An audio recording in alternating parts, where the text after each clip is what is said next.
FASTag short hand classes में आप सभी लोगों का स्वागत है।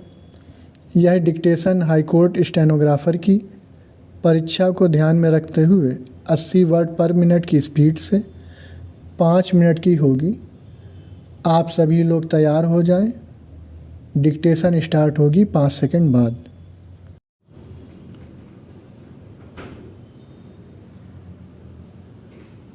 वर्तमान अपील 1 जून 2024 के निर्णय और आदेश के विरुद्ध प्रस्तुत की गई है, जिसके तहत हिंदू विवाह अधिनियम 1995 की धारा 13(ख)(2) के तहत अपीलार्थी गण द्वारा प्रस्तुत आवेदन, जिसमें दूसरे समावेदन के चरण में आपसी सहमति से तलाक प्राप्त करने के लिए वैधानिक अवधि को माफ़ करने की मांग की गई थी, को खारिज कर दिया गया था। परिणाम स्वरूप दूसरे समावेदन की याचिका भी खारिज कर दी गई। अपीलार्थी संख्या 1 अर्थात सुश्री पूनम पत्नी है, जबकि अपीलार्थी संख्या 2 अर्थात श्री नितिन राणा पति है। अपीलार्थी गण के बीच विवाह 1 दिसंबर 2018 को हिंदू रीति रिवाजों और समारोहों के अनुसार हुआ। इस विवाह से 10 जनवरी 2020 को एक बेटी का जन्म हुआ। वैवाहिक मतभेदों के कारण अपीलार्थी गण 1 फरवरी 2022 को अलग हो गए और तब से अलग रह रहे हैं। परिवार के सदस्यों के हस्तक्षेप से अपीलार्थी गण ने अपने विवादों को सुलझा लिया और 20 जुलाई 2023 को एक समझौता विलेख पर हस्ताक्षर किए।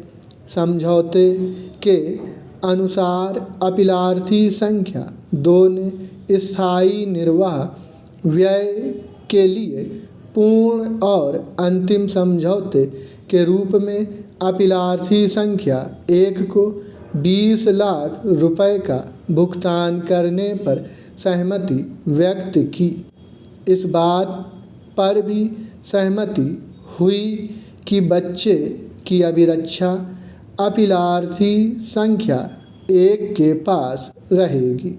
उक्त राशि अपीलार्थी संख्या 2 द्वारा अपीलार्थी संख्या 1 को 23 अगस्त 2023 को विधिवत भुगतान की गई। समझौते के मद्देनज़र अपीलार्थी गण ने आपसी सहमति के आधार पर तलाक की मांग करते हुए HMA 1995 की धारा 13(ख)(1) के तहत पहली समावेदन याचिका के माध्यम से परिवार न्यायालय का दरवाज़ा खटखटाया। परिवार न्यायालय ने 23 जुलाई 2024 के आदेश के माध्यम से पहले समावेदन को अनुमति दी।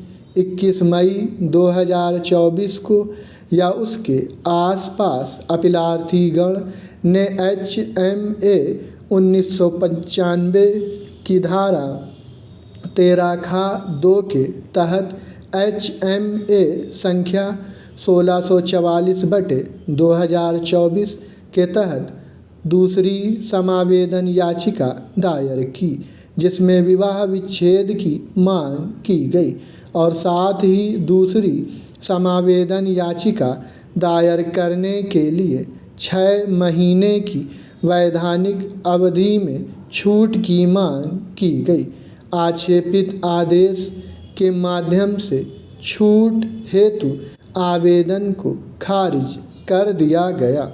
छूट न देने में परिवार न्यायालय को प्रभावित करने वाले कारकों में से एक यह तथ्य था कि अपीलार्थी गण ने न्यायालय के हस्तक्षेप के बिना ही समझौता ज्ञापन पर हस्ताक्षर कर दिए थे तथा मध्यस्थता या समाधान प्रक्रिया से नहीं गुजरे थे।